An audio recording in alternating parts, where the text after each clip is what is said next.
than a dozen members of Congress will be in Chicago this morning, pushing back against the immigration crackdown that we're seeing happening across the state. Jackie Kostek is outside the Cook County Government Building in the Loop, where that hearing is set to happen a little later. Good morning, Jackie.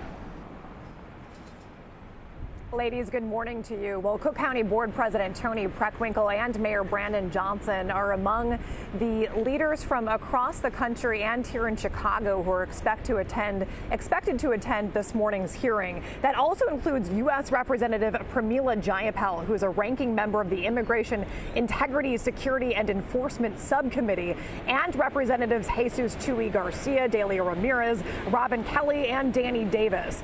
They're calling the so-called shadow hearing Kidnapped and Disappeared: Trump's Assault on Chicago. The purpose, they say, is to dive into what they describe as President Trump's unlawful and aggressive actions in Chicago. Witnesses will speak to what they call the personal trauma, constitutional violations, and labor implications of the immigration crackdown that started about a month and a half ago. We do not know exactly who those witnesses will be, but we do know that leaders from the Illinois Coalition for Immigrant and Refugee Rights and the ACLU of Illinois will be in attendance, and that shadow hearing is expected to start at 9 o'clock this morning, followed by a press conference that is supposed to start at 11 o'clock. Ladies, back to you. Jackie, thank you so much. This week's enforcement action in Little Village has resulted in a court filing, though, against Border Patrol Chief Gregory Bovino.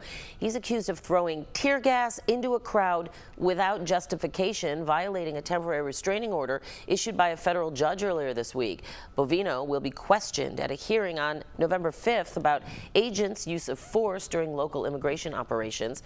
A judge yesterday expanded his deposition time to 5 hours. And just yesterday, Bovino sat down for an exclusive interview with CBS News correspondent Nicole Skanga. They talked about use of force, arrest of American citizens, and when the enforcement could end.